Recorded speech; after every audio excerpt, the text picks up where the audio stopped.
relationship between plants and fungi is long. These life forms have intertwined at many points in their evolutionary history, with relationships ranging from mutualistic to parasitic and pathogenic.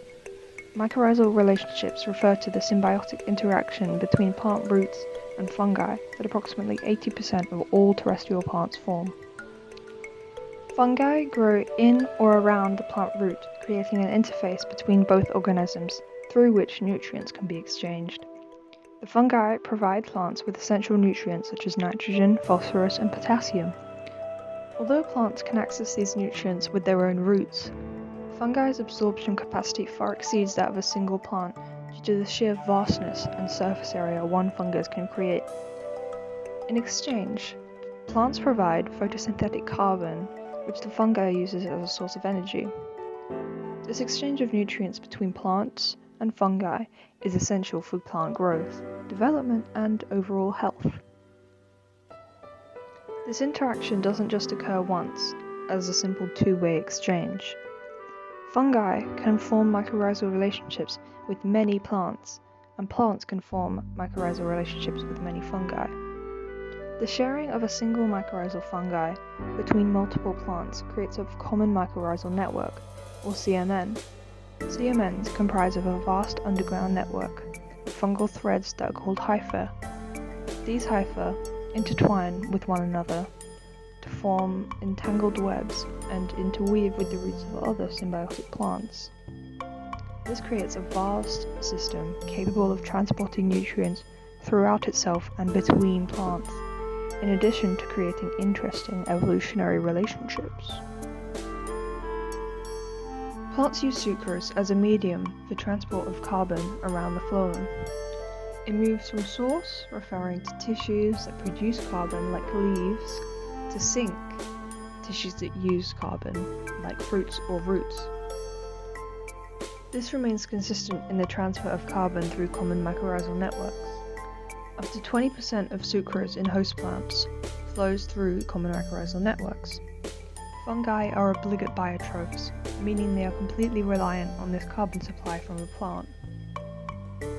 Sucrose moves to the fungi by a series of sucrose transporter proteins in the membranes between plant roots and fungi. Once in the fungi, it is converted to triacylglycerol, which now can be transported throughout the CMN via more transporter proteins. Interestingly, carbon is not transported equally within the CMN. Experiments to exhibit nutrient exchange often use isotopic labeling with carbon-13. The scientists can use this isotope to track the movement of the radioactive carbohydrates. Using this method on a network of plants who all share the same CMN and are all the same species, it was shown that plants transfer more carbon to their offspring than to unrelated organisms. This is exemplary of kin selection, and also implies that plants must be involved somehow in carbon transfer through the mycorrhiza and carbon allocation by the mycorrhiza. Further experiments by Song et al. Showed that when Douglas firs were damaged by insects, they would send stress signals through CMNs to ponderosa pines when they all shared the same mycorrhizal network. Isotopic labeling showed that carbon was transferred from the fir to the pine, bringing no kin selection benefit. In contrast to the previous example, this experiment exemplified that the fungus is involved in transferring carbon too. It benefits by moving carbon from the threatened fir's biomass to the more reliable pine that has lower risks of being consumed. Thus, the fungi make sure that less carbon is removed by herbivores, and so it has more carbon for itself. Fungi have been shown to exploit the nutrient exchange with plants through what seems to be reminiscent of capitalism. In accordance with the laws of supply and demand, when a plant is deprived of nutrients, the same mass of nutrients that are transferred to the deprived plant will be reciprocated with a larger mass of carbon. Labeling experiments have clearly revealed that fungal hyphae uptake nitrogen and phosphorus from soil. Both are nutrients that are often in low concentration, which creates stress for plants and limits growth. Most phosphorus found in soil is locked within organic molecules or minerals, these largely being poorly soluble, so are inaccessible to plant absorption. Fungi, in contrast, have enzymes to hydrolyze organic phosphorus, making it available for absorption. And due to the many phosphorus transporters on fungal membranes, hyphae can access lots and lots of phosphorus that can be moved to plants. Nitrogen makes up essential building blocks of life, including amino acids and nucleotides. However, it is often unevenly distributed within soils, resulting in differential access, which can, in some ecosystems, be a significant stressor.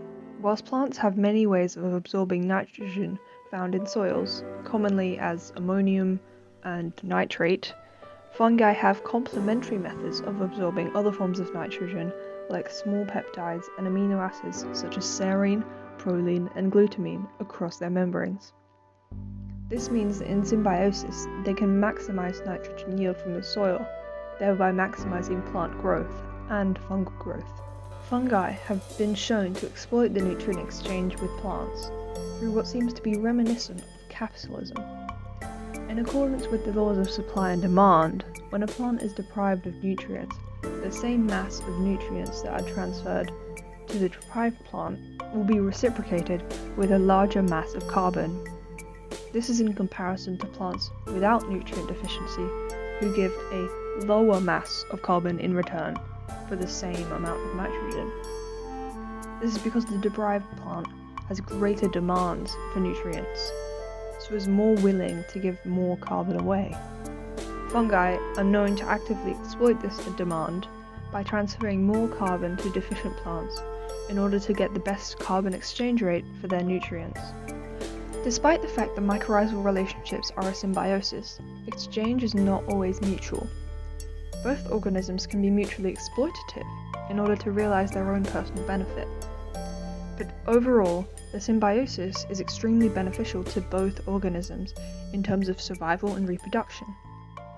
It improves plant resilience to environmental stresses by promoting a more equitable share of nutrients within the ecosystem.